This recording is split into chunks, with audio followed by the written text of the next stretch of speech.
our series on the Crusades. Now, the plan for this episode, which is the last in our look at the Crusades, is to give a brief review of the 5th through 7th Crusades and then a bit of an analysis of the Crusades as a whole.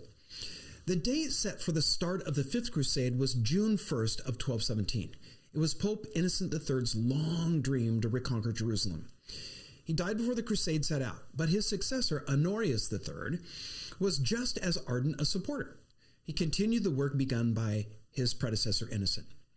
The armies sent out accomplished much of nothing, except to waste lives. Someone came up with the brilliant idea that the key to conquering Palestine was to secure a base in Egypt first. You may remember that had been part of the plan for the Fourth Crusade. The Crusaders now made the major port of Damietta their goal. After a long battle, the Crusaders took the city, for which the Muslim leader Malik al-Kamil offered to trade Jerusalem and all Christian prisoners he held. The Crusaders thought the Holy Roman Emperor Frederick II was on his way to bolster their numbers, and so they rejected the offer. The problem is Frederick wasn't on his way. So in 1221, Damietta reverted to Muslim control. Frederick II cared little about the crusade. After several false starts that revealed his true attitude towards the whole thing, the emperor decided that he'd better make good on his many promises, and he set out with 40 galleys and only 600 knights. They arrived in Acre in early September of 1228.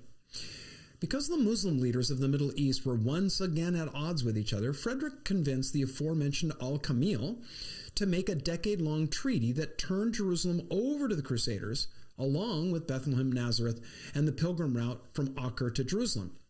On March 19th of 1229, Frederick crowned himself by his own hand in the Church of the Holy Sepulchre. The bloodless assumption of Jerusalem infuriated Pope Gregory IX, who considered control of the Holy Land and the destruction of the Muslims as one and the same thing. And so the church never officially acknowledged Frederick's accomplishments. He returned home to deal with the internal challenges to his rule, and over the next decade and a half, the condition of Palestine's Christians deteriorated.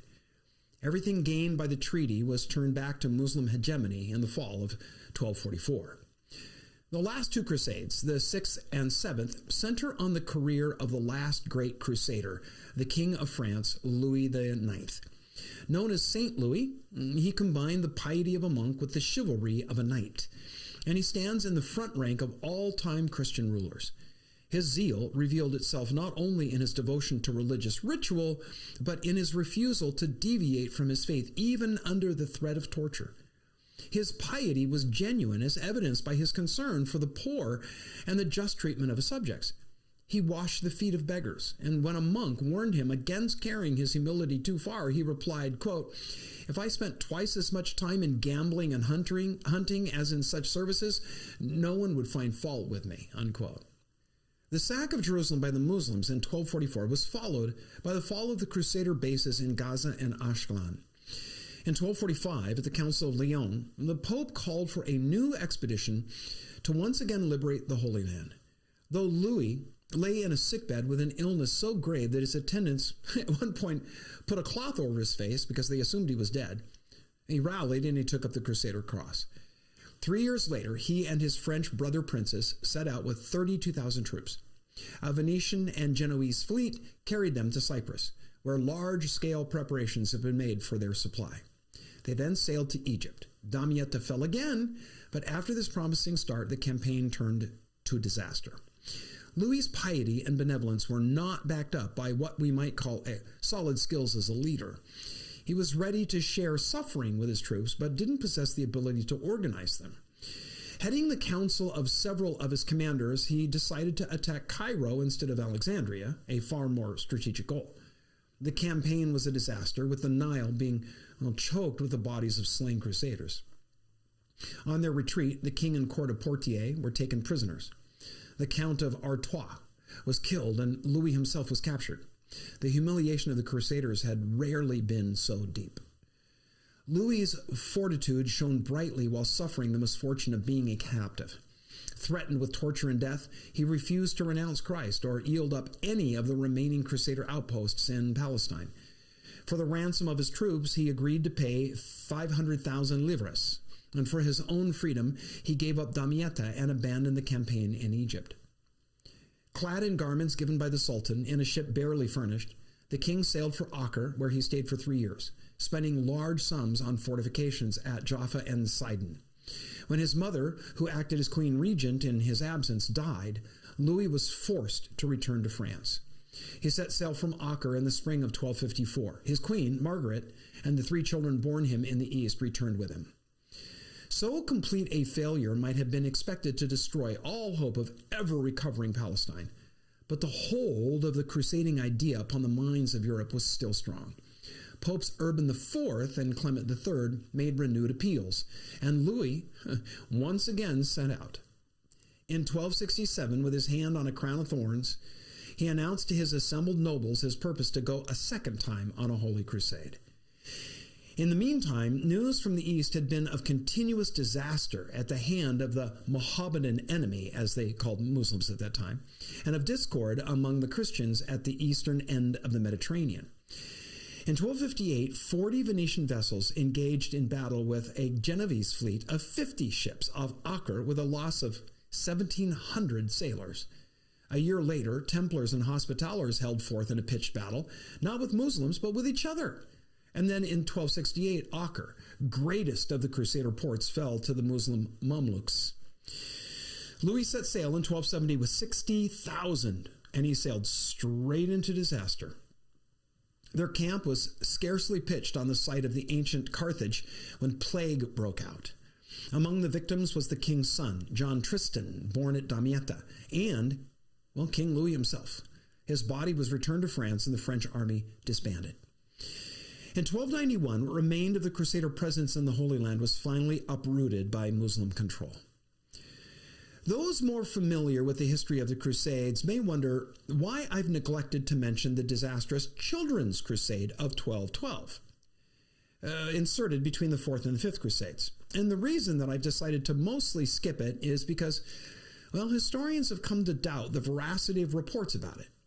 It seems now more apocryphal than real, conflated from several disparate reports of groups that wandered around southern Europe looking to hop onto a campaign to capture Jerusalem. The story goes that a French or German child of about 10 years had a vision in which he was told to go to the Middle East and convert the Muslims by peaceful means. As he shared this vision and began his trek to Marseille, other children joined his cause, along with some, well, adults of what we'll call dubious reputation. As their ranks swelled, they arrived at the French coast, expecting the seas to part and make a way for them to cross over to the Middle East on dry land. Never mind, that was still a trip of many hundreds of miles. Unsurprisingly, the waters failed to part, and the children, most of them anyway, ended up dispersing. Those who didn't, well, they were rounded up by slavers who promised to transport them to the Holy Land free of charge. But of course, once they were aboard ship, they were captives and were hauled off to foreign ports where they were sold off. Now, as I said, while the Children's Crusade has been considered a real event for many years, it's recently come under scrutiny and doubt as records of the time have been examined more closely. It seems it's more a product of cutting and pasting various stories that took place during this time. The children were, in fact, bands of Europe's landless poor who had nothing better to do than wander around southern France and Germany, waiting for another crusade so that they could go and hopefully participate in the plunder of what they'd been told were rich eastern lands, but by this time were in fact just war-weary, impoverished fields. I now want to offer some commentary on the Crusades, and so warning, what follows is, of course, mere opinion. For centuries, Christians have tried to forget the Crusades. But critics and skeptics are determined to keep them a hot issue. Jews and Muslims have, mostly rightly I think, used the Crusades as a point of complaint. In more recent time, new atheists like Richard Dawkins and Sam Harris have wielded them like a crowbar and beaten Christians over the head with them. Isn't it interesting that these God deniers have to first assume a biblical morality to then deny it? If they were consistent with their own atheistic beliefs, they'd have to find some other reason to declaim the Crusades than that it's wrong to indiscriminately kill people. According to their Darwinist evolutionary survival of the fittest motif, shouldn't they in fact applaud the Crusades?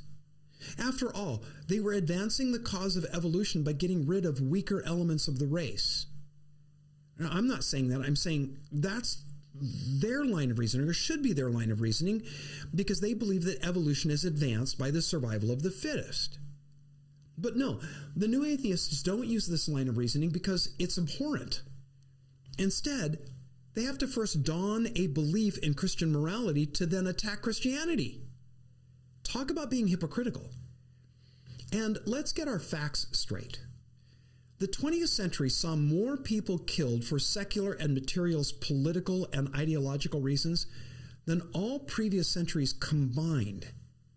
Between the communists, Nazis, and fascists, well over 100 million people were killed. Stalin, Hitler, and Mao Zedong were motivated by an atheistic agenda, one rooted in a social application of Darwinism. Karl Marx, the ideological father of communistic socialism, applied Darwin's evolutionary ideas to society and turned human beings into mere parts of a vast machine called the state. Anyone deemed a cog instead of a gear was to be removed so the machine could run as the leaders wanted. In the name of communism, Stalin killed at least 20 million, Mao some 70 million. Adolf Hitler was inspired by the atheist Friedrich Nietzsche's Darwinian concept of the Übermensch, the Superman, humanity's next evolutionary step. He justified the killing of 10 million, saying that the final solution was simply removing those who were hindering humanity's evolution. He employed an entire army of science-minded killers who believed that it was right and good to rid the world of human weeds, as he called the Jews, Slavs, homosexuals, and the infirm. It takes a colossal ignorance of history to neglect this, and yet scoffers ignore the facts because they destroy their premise that atheism has the moral high ground. An even more personal note here. When I have shared this at other times and places, I've had pushback from those scoffers. But when I've challenged their challenge, asking them to state where either my facts or my reasoning are in error, they're unable to. Not liking what you hear isn't enough just to dismiss it. As calculated by historical evidence, the Crusades, Inquisition, and witch trials killed about 200,000 in all over a period of about 500 years. Adjusting for population growth, that would be about 1 million in today's terms. That's a mere 1% of the total killed by Stalin, Mao, and Hitler, and they did it in a few decades. So let's keep the Crusades, as brutal as they were and as utterly contrary to the nature and teaching of Christ as they were, in the proper historical perspective. I am not justifying them. They were totally, completely wrong. To turn the cross into a sword and slay with it is blasphemous and deserves the loud declamation by the church. But let's not forget that the Crusades were human beings with motives, quite frankly, not unlike our own. Those motives were mixed and often in conflict. The word crusade comes from taking the cross after the example of Christ. That's why on the way to the Holy Land, the Crusaders wore the cross on their breast, and on their way home, they wore it on their backs. But the vast majority of those who went crusading were illiterate. Even most of the nobles were at the time. They weren't taught the Bible as modern Christians are today. People throughout Europe thought salvation rested in the church and was doled out by priests at the direction and discretion of the Pope. So, if the Pope said that crusaders were doing God's work, they were believed. When priests broadcast that dying in the holy cause of a crusade meant that they could bypass purgatory and gain immediate access to heaven, well, thousands grabbed the nearest weapon and they set off. For Urban and the popes who followed him, the Crusades were a new type of war, a holy war. Augustine had laid down the principles of a just war centuries before. Those principles were that a holy war was conducted by the state. Its purpose was the vindication of justice, meaning the defense of life and property. And its code called for respect for non-combatants, for civilians and prisoners. While these principles were originally adopted by the Crusaders when they would set out on a campaign, They evaporated in the heat of the ordeal and the journey and brutality of battle. The Crusades ignited horrible attacks on Jews. Even fellow Christians were not exempt from rape and plunder. Incredible atrocities befell the Muslim foe. As the Crusades progressed, the occasional voice was lifted, calling into question the propriety of such movements and their ultimate value. At the end of the 12th century, the abbot Joachim complained that the popes made crusades a pretext for their own advancement. Humbert de Romanis, general of the Dominicans, in making out a list of matters to be handled at the Council of Lyon in 1274, was obliged to refute no less than 7 well-known objections to the Crusades. And they included these. First, that it was contrary to the precepts of the New Testament to advance religion by the sword. Number 2, Christians may defend themselves, but they have no right to invade the lands of another. Number 3, it's wrong to shed the blood of unbelievers. And number 4, the disasters of the Crusades prove that they were contrary to the will of God. Christians in Europe during the 14th and 15th centuries were to face far more pressing problems than a conquest of the Holy Land. And so while there was still an occasional call for a crusade, it just fell on deaf ears. Erasmus, writing at the close of the Middle Ages, made an appeal for the preaching of the gospel as a way to deal with Muslims. He said that the proper way to defeat the Turks was by conversion, not annihilation. He said, quote, "Truly, it is not meet to declare ourselves Christian men by killing very many, but by saving very many. Not if we send thousands of heathen people to hell, but if we make many infidels Christians. Not if we cruelly curse and excommunicate, but if we, with devout prayers and with our hearts, desire their health and pray unto God to send them better minds," unquote. The long range of results of 2 centuries of crusading were not impressive. If the main purpose of the Crusades had been to win the Holy Land, to check the advance of Islam, and to heal the schism between the Eastern and Western churches, well, they failed spectacularly. For a time, the 4 Crusader kingdoms held a beachhead on Mediterranean coast of the Holy Land. In them, 3 semi-monastic military orders formed, as we've seen: the Templars, whose first headquarters were on the site of the old Temple of Jerusalem; the Hospitallers, also known as the Knights of St. John of Jerusalem, originally founded to care for the sick and wounded; and then the Germanic Teutonic Knights. These orders combined monasticism and militarism and had as their aims the protection of pilgrims and perpetual war against Muslims. They fielded 500 armed knights. Their great castles guarded the roads and passes against attack. For 2 centuries, the Templars in their white robes decorated with a red cross, the Hospitallers in black robes emblazoned with a white Maltese cross, and the Teutonic Knights in white robes with a black cross were common sights in Crusader states and across Europe. Well, the Crusades seem to us today a, terrible betrayal of biblical Christianity. We must bring the historian's mindset to them and consider them against the times in which they occurred. This doesn't excuse them, but it does make them a bit more understandable. European society of the Middle Ages was irredeemably warlike. In feudal Europe, the whole economic and social system depended on the maintenance of a military, and that meant knights, permanent professional soldiers. By necessity, due to the cost involved, noblemen whose only profession was fighting. The city-states of Italy were frequently at war. In Spain, a line was drawn across the map for centuries by the presence of the Muslim Moors. So even if Christians had wanted to create a peaceful society, it would have been socially and practically difficult to do so. One way of dealing with this was to idealize warfare. That is, by casting war as a contest between good and evil. In the development of the idea of the Christian knight, there was an attempt to give the spiritual battle a, corresponding literal application. The knight was a soldier of Christ, a warrior for good. At a time when priests and monks were deemed really the only ones able to make contact with God, the Crusades were a way for lay people to enter the spiritual realm and, rack up some real serious points with God. Priests fought the good fight by prayer. Now laymen could fight as well, but with a sword or a mace. Or if that's all they could afford, a pitchfork, until they got to the battlefield where hopefully they could find a more suitable weapon. And so it was important for medieval Christians to convince themselves the war that they were fighting was justified. A sophisticated system for identifying a just war developed. Augustine had said a good deal about this, explaining that someone whose property or land was stolen is entitled to get it back, but that this is different from warfare designed to enlarge one's territory. The underlying principle was that reasonable force could be used to maintain order.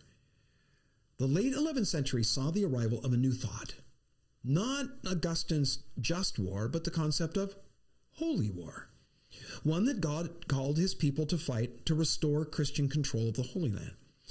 This was a war which could not only be regarded as justified and the sins committed in the course of it forgiven, but it could be considered meritorious. God would reward those that fought it. Gilbert of Nogent, in his book The Acts of God Through the Franks, explained how to identify a holy war. It wasn't motivated by the desire for fame, money, or conquest. Its motive was the safeguarding of liberty, the defense of the state, and the protection of the church. He considered this kind of warfare a valid alternative to being a monk. This idea was so engaging to the medieval mind that as the 12th century wound on, it had to be discouraged, as it seemed everyone began seeing knighthood in combat as spiritual warfare. Bullies have always been able to villainize those that they want to victimize. They justified their brutality by calling it a divine mission. Priests and theologians emphasized that not all fighting came under the same umbrella. Crusading, well, that's special. Of course, one of the major tenets of Muslim theology is jihad, holy war, to spread the faith. Despite loud protests by some today, the fact remains that the Islam Muhammad taught, which of course is the true Islam, endorses jihad. How else did it spread from its desert base in Arabia across the Middle East, North Africa, and into Europe in such a short time, if not by the power of the scimitar? I find it interesting that modern Muslims decry the Crusades when it was their own bloody campaigns that took the lands the Crusaders sought to, what? Oh, that's right, reclaim. How could they reclaim something that wasn't claimed and conquered by the Muslims previously? I say it again. This in no way justifies the Crusades. They're an indefensible period of church history that stands as a dark stain. But let's be clear. If they're a stain on church history, the conquests by the Muslims that predate the Crusades are just as dark.